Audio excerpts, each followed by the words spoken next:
Thank you for joining us for another edition of From the Frontlines. I'm joined today by James McNeely, principal at Guerin High School. Hello, sir. How are you, Tammy? I am so good. You guys are so close to crossing the finish line. Did you ever think we were going to get this far?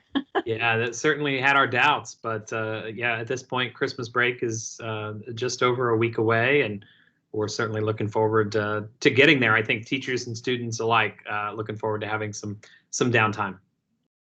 What do you credit that to? How were you guys able to make this happen and to stay consistent and in class this entire time? Well, it's been a team effort from everybody. It's not just one thing. I will say, in terms of a model, we started the year with everybody here in school every day, and we were probably one of the first schools that we kind of had an outbreak, and we saw pretty quickly that having kids here every day when in the course of an outbreak meant a lot of quarantines, and so we switched pretty early in the school year to a blended model, where our kids are here every other day, and we foresaw that as a possibility this year and invested in some technology where our kids can stay connected from home and still keep learning and not really fall behind academically when they're away, and that's proven just really valuable, and so I think from a couple standpoint, one, when our kids are here, they're distanced.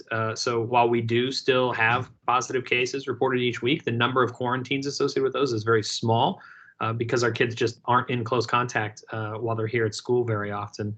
And then I'd say the other thing is it's allowed our kids who we've consistently given that message: if you don't feel well, then stay home.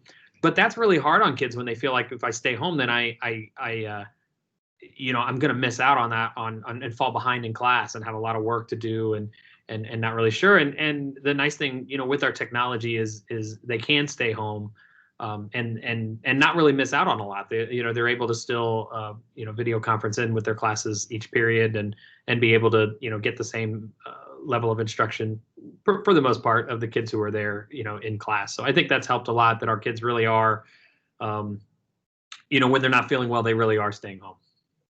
That's good.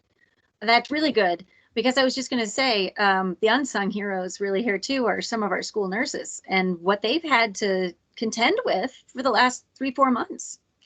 Oh, I 100% agree. Our school nurses deserve, and every school across the entire country, probably the world, they deserve, they each deserve a Medal of Honor this year. They've been great. And I can tell you, our school nurses here at Guerin Catholic, Nancy Scott and Mary Harris, have just been outstanding in what they've done. And the whole job of school nurse is completely transformed this year.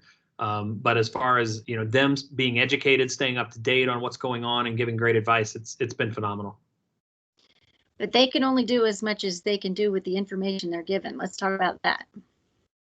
Yeah, I agree, and I think that's a message that that we're continuing to get out, and just a plea that we have really for parents everywhere. I'd say, across Hamilton County, utilize the knowledge that these school nurses have. I mean, they are on webinars and conference calls with the state, reading up the most current CDC, American Pediatric Guidelines. These nurses are really abreast of what the latest recommendations are, and I tell you, it's confusing, right? I mean, it's not really sure. Should I keep my kid home? Should I not? What's a symptom that we should take serious and what we shouldn't? And really, I think the answer to that is just utilize your school nurses. They have a ton of knowledge. We're just pleading with parents. If you have a question, call them. Be open and honest with them about any contact that occurred, about any symptoms that happened, about when they started, and they're going to give you sound advice. Any parent, I get it. I mean, I have 5 kids myself, and 4 of them are in K-12 schools here in Hamilton County, and I don't want my kids to miss out on things. I don't want them to have to stay home. And we've had a couple that got the sniffles and got a cold. We had a cold go around in our family earlier this year, and nobody likes that. But I tell you what, no parent wants to do even more than that. You don't want to be responsible for trying to cut corners, send your kid to school, and then all of a sudden, 15, 20, 30 kids now have to stay home for 2 weeks because they were exposed to your kid. No parent wants that, to impose that on other families and other kids, as well as nobody obviously we don't want people to get sick. But I think all that can can really be mitigated just by following the advice of the school nurses. Utilize them. If you have questions, call them. They're more than willing to answer that, and they're going to give you sound advice. So your kids are headed home December 18th. What advice are you leaving them with the hopes that everybody comes back healthy after the beginning of the year?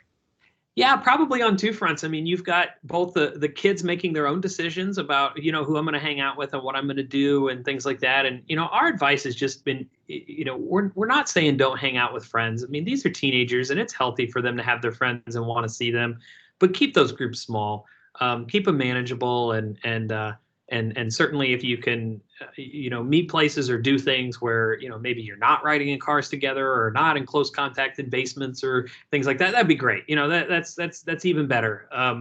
But if you are going to see friends, keep it at small groups.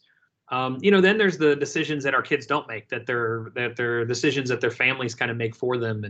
And there's all sorts of difficult decisions I think that families are going to have to make this holiday season, to not seeing extended family and, grandma and grandpa we're going to have to Zoom with them and not actually see them in person. And, that's going to be tough, but, those are just, I think those decisions are, each family has to really think about that as far as what they can safely do here during this holiday season. Boy, with the vaccines coming, let's hope this is the only holiday season we have to make those difficult decisions with. It certainly provides hope in the horizon that those, the vaccines will certainly help. And yeah, that would be wonderful if this is the only holiday season that's affected by that. James McNeely, principal at Guerin High School, thank you once again, and happiest holidays to you and everybody there. Thanks, Tammy. You as well, to you and your family.